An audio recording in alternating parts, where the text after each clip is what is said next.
I'm very excited about this part 4 video because in this video we're going to be installing powered subwoofer on a 2013 Subaru Outback.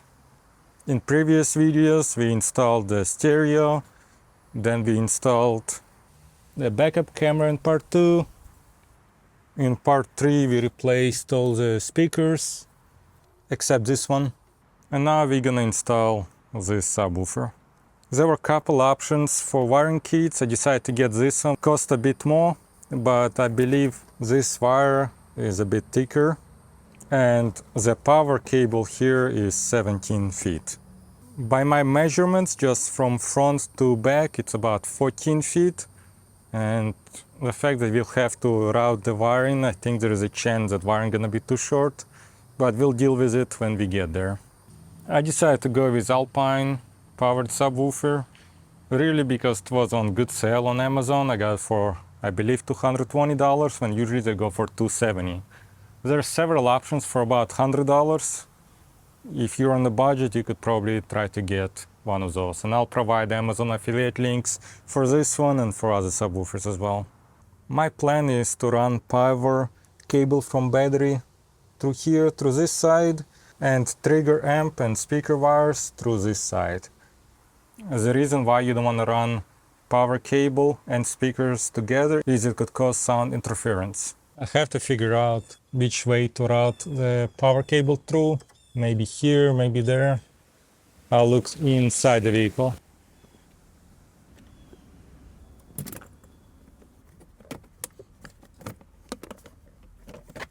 Remove this just to see better the firewall. I'm gonna try to show you those two openings. So this one is where all the wires are in. From outside is the one on the left side. And this one is that other one.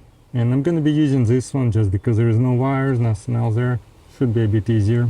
I bought this tool specifically to push wires through, and it'll be more beneficial for this one. Since there are a lot of wires, it'll be kind of tough to find this specific cable. Here you don't really need this tool, but it'll be helpful as well.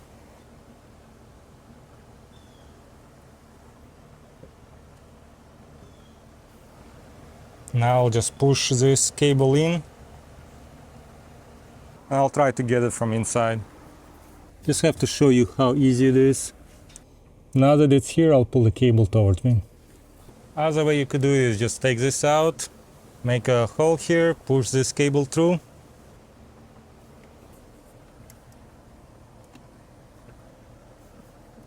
Now I'm gonna remove this piece.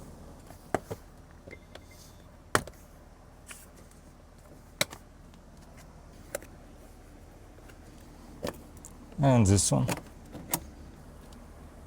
And I'll also move this rubber out of the way for a bit. Now I'm gonna route this blue cable, power cable, through here. I lifted this up just to push the wire to go along with other wiring. Now I'm gonna push this through there. And for that I'm gonna remove this trim piece.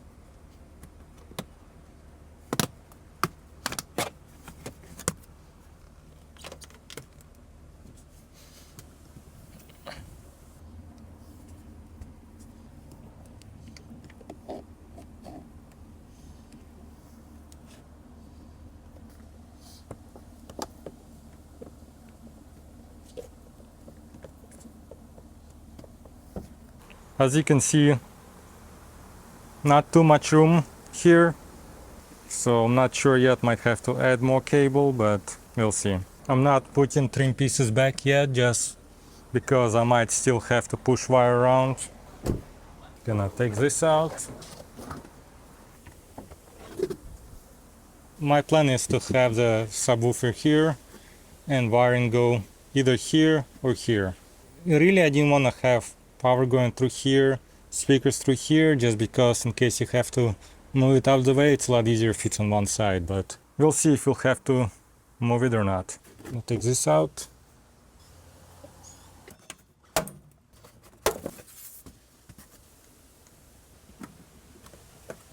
Now I'll try to take this out, or at least move it a bit to have access.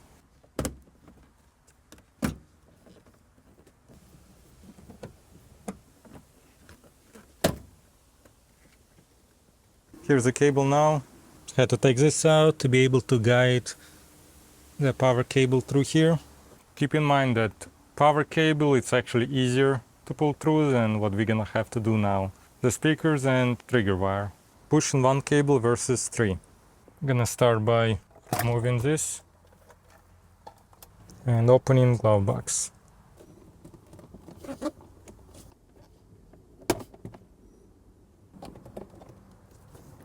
Now I'm gonna remove this piece. Actually, first I'll remove this piece.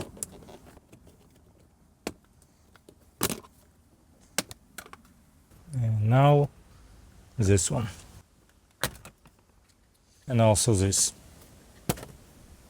I'm gonna push those wires through here pretty much this way. Probably the toughest part of this project gonna be pushing those cables from here to there.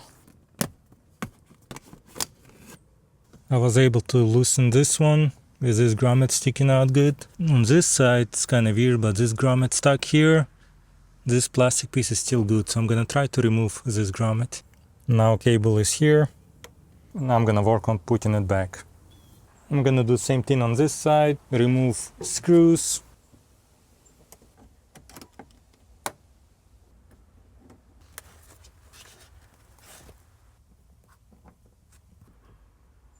So I'm gonna remove this. And now I'll pry this out.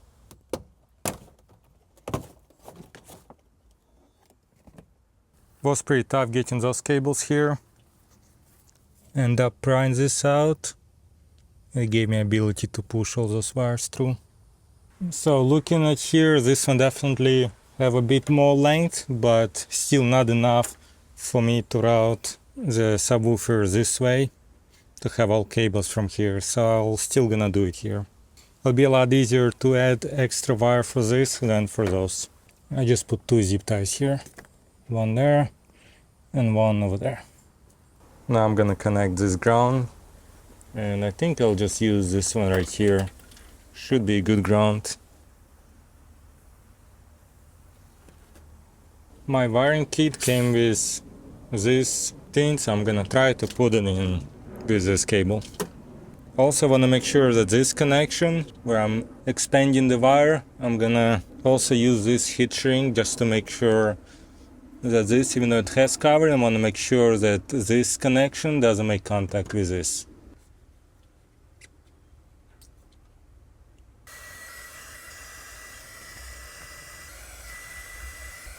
Didn't really go as good as I thought. Probably this one's too big and the smaller size was a bit too small.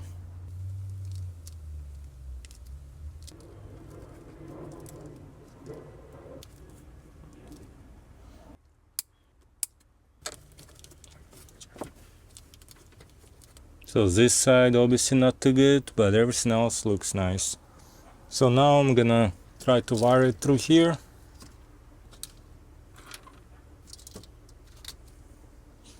And see if this piece gonna close with no issues.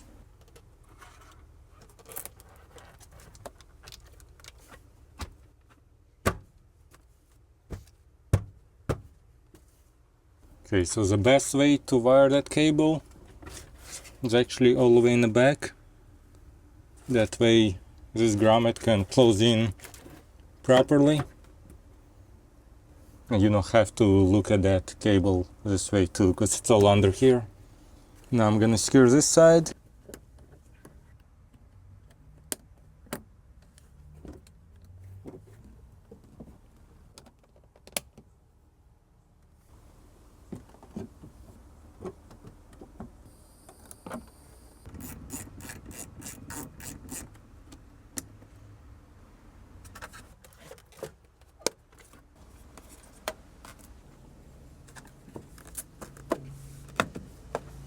Now I'm gonna work on this side. Gonna take this out, it's kind of in a way.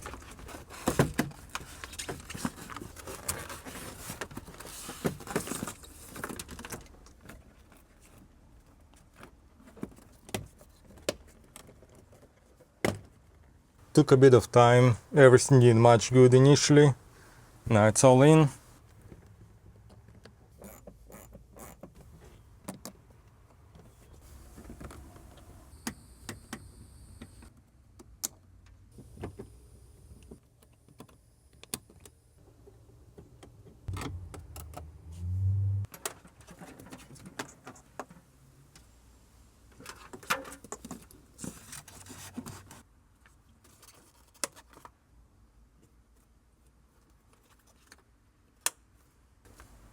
Might be a good idea to make a little hole here, but it might still be good. I decided to make this hole right here.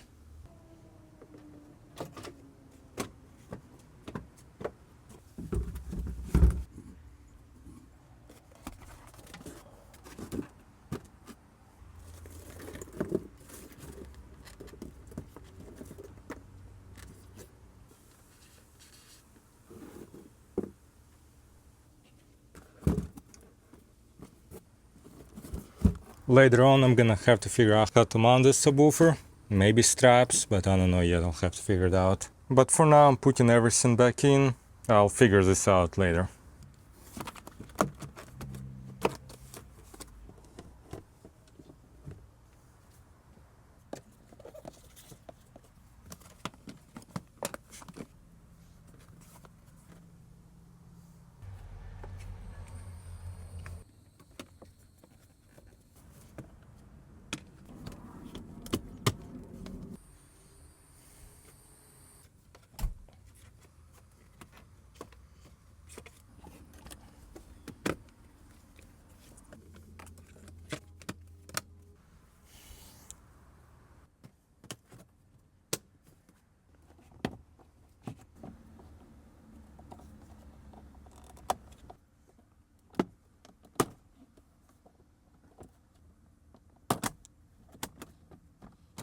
This part I don't think I'll be able to do on camera. I'm gonna install this over there, and ODB goes right here, and then 3 plastic screws here.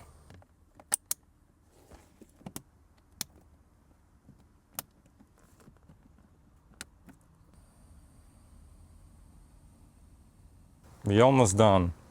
Now we have to work on connecting speakers and amp turn-on wire to the stereo. What's interesting with this stereo, it just has one subwoofer plug.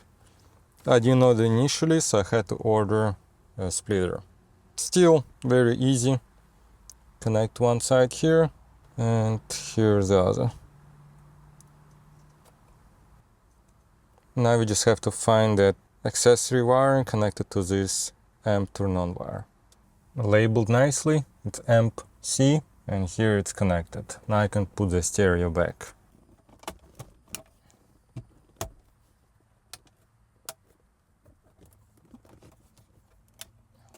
I'm gonna keep this connected for now.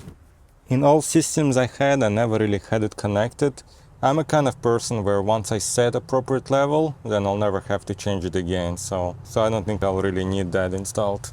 So the wiring kit comes with this kind of fuse, and to be honest, I don't really like it. Main reason I don't like this type of fuse because they're fairly rare. And this one came with one 60 amp when I really need just 20. So I'm gonna install it like this. I already ordered a replacement on Amazon. I think I found like 5 20 amp fuses for just $5. Initially I thought about installing this holder right here, not enough place. I'll do it here, and the reason I want to do it on this one is because in case there'll be holes and I want to replace this, I'll just have to replace the front cover versus drilling into the metal here or really anywhere else. So I'm gonna start with connecting this one. I'm using hex 3 to open those up.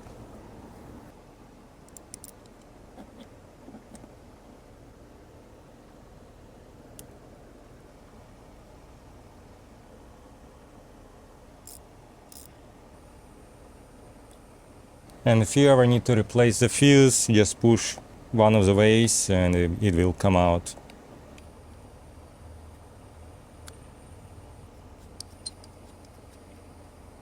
What sucks is sometimes it'll come out too much, like here I'll have one side rubber piece that went too far. So I'm gonna try to secure it to here. Found those 2 small metal screws and I'll try to use those. I'll just double check, make sure it's not hitting anything. Yeah, it looks good. Now I'm gonna connect this to positive terminal. If you wanna be very careful, you could probably remove first negative before you apply this here. I'll take my chances. Size of the bolt here is 12 millimeter.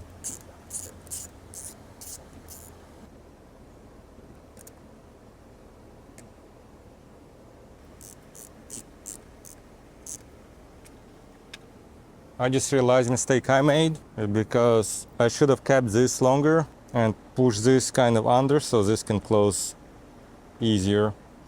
I'll leave it like that for now. Later on, I'll try to find some extra wire and do it properly here.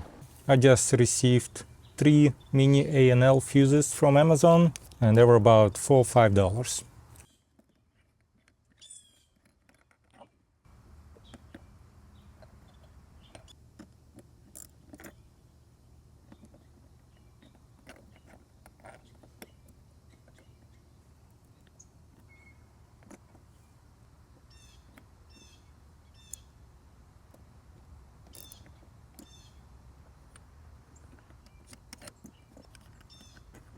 Fuse is changed, but if you want to be more careful, you should probably disconnect negative terminal while you're doing this. I'm not sure what's the best way to secure subwoofer to this foam. I think I'll try to put those brackets and maybe find the longer screws we'll see and just screw it into the foam.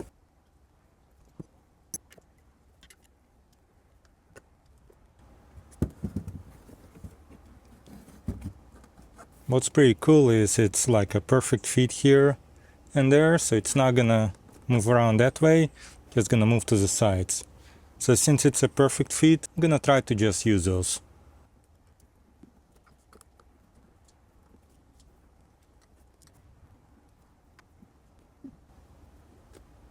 It's not moving, so that's good.